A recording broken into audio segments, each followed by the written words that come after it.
ওদালগুৰি জিলাৰ যি চাহ বাগিচাৰ অঞ্চলত যি চন্না বাগানৰ যি দুখ দৰি শ্ৰমিকসকলে যি আছে মানে 4 মাহ ধৰি কি ক'ব? হয়, অতি দুখৰ কথা। আমাৰ চন্দনা বাগিচা একদম ওদালগুৰি টাউনৰ নিচেই কাষতে অৱস্থিত এই বাগিচাখন যোৱা 5 মাহ ধৰি তেওঁলোকে ৰেগুলাৰলি তেওঁলোকৰ যিখিনি দৰমহা পাব লাগে, যিখিনি ৰেচন পাব লাগে সেইটো সময়মতে পোৱা নাই, আৰু যোৱা এমাহ ধৰি তেওঁলোকক মজুৰিটো নাই, আনকি ৰেচনো তেওঁলোকে বন্ধ কৰিছে। গতিকে আমি দাবী জনাইছোঁ জিলা প্ৰশাসনক, তেওঁলোকে মেনেজমেণ্টৰ লগত আলোচনা কৰক আৰু আমাৰ চাহ বাগিচাৰ যিসকল মজদুৰ ভাই ভনীসকল আছে তেওঁলোকৰ প্ৰাপ্যখিনি দিয়াৰ ব্যৱস্থাটো কৰক, অন্যথা তেওঁলোকে ক'ত যাব? কাৰণ আমি জানো বাগানৰ যিসকল শ্ৰমিক ভাই ভনীসকল আছে তেওঁলোকৰ কোনো গাঁৱত মাটি বাৰী নাই, খেতি বাতি নাই। গতিকে তেওঁলোকৰ জীয়াই থকাৰ যিটো ৰাস্তা, জীয়াই থকাৰ যিখিনি ব্যৱস্থা সেইখিনি বাগানৰ ওপৰতে নিৰ্ভৰ কৰে। গতিকে প্ৰশাসনে যদি ইয়াত মালিকৰ লগত কথা পাতি তেওঁলোকৰ দিয়াৰ ব্যৱস্থা যদি নকৰে, হয়তো তেওঁলোকে ইয়াতকৈ বেছি ডাঙৰ আন্দোলন কৰিবলগীয়া হ'ব। কাৰণ জীয়াইটো থাকিব লাগিব, জীয়াই থাকিবলৈ হ'লে যিকোনো পৰ্যায়ত তেওঁলোকে যাব লাগিব। আৰু ইয়াৰ কাৰণে যদি কিবা আইন শৃংখলা যদি কিবা হয়, বিঘ্নিত যদি হয়, জিলা প্ৰশাসন কিন্তু দায়িত্বটো ল'ব লাগিব।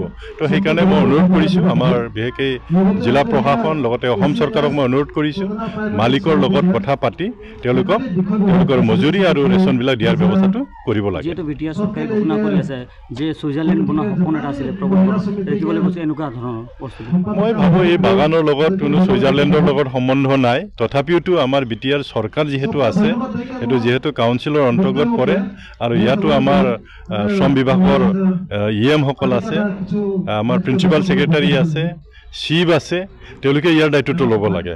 গতিকে তেওঁলোকে যদি হেঁচা দিয়ে, নিশ্চয় অসম চৰকাৰে সেইটো মালিকৰ লগত আলোচনা কৰিবলৈ বাধ্য হ'ব। গতিকে মই BTC চৰকাৰকো অনুৰোধ কৰিম, আৰু বিশেষকৈ শ্ৰম বিভাগৰ দায়িত্বত থকা EM এনে দায়িত্বটো ল'লেতো নহ'ব, কামটো কৰিব লাগিব। আমাৰ শ্ৰমিক ভাই ভনীসকল এতিয়া ইয়াত খাবলৈ পোৱা নাই, কেনেকৈ জীয়াই থাকিব তেওঁলোকে?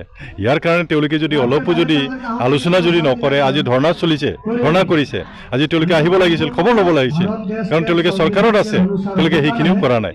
মানে ন্যূনতম যিখিনি দায়িত্ব সেইখিনি দায়িত্ব তেওঁলোকে পালন কৰিব পৰা নাই। গতিকে মই অনুৰোধ কৰিম, বিটিআৰ চৰকাৰকো মই অনুৰোধ কৰিম, অসম চৰকাৰকো অনুৰোধ কৰিম যে এই চন্দনা বাগানৰ যিসকল আমাৰ মজদুৰ ভাই ভনীসকল আছে তেওঁলোকৰ নিৰাপত্তাৰ কাৰণে তেওঁলোকৰ মজুৰি, তেওঁলোকৰ যিখিনি ৰেচন সেইটো দিয়াৰ ব্যৱস্থাটো অতি সোনকালে কৰিব লাগে। দেখিবলৈ পোৱা চন্দনা বাগান সোমাই যোৱা পথখন দুৰৱস্থা হৈ আছে, মানে স্কুলৰ ল'ৰা ছোৱালীসকলে যাবৰ কাৰণে বৰ অসুবিধা।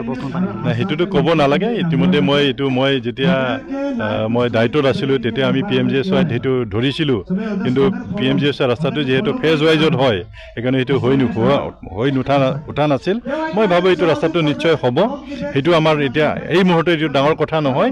আমাৰ শ্ৰমিকসকলৰ যিখিনি মজুৰি, যিখিনি ৰেচন সেইটো দিয়াৰ ব্যৱস্থাটো আগতে চৰকাৰে কৰাৰ ব্যৱস্থাটো কৰিব লাগে, মালিকৰ লগত আলোচনা কৰি।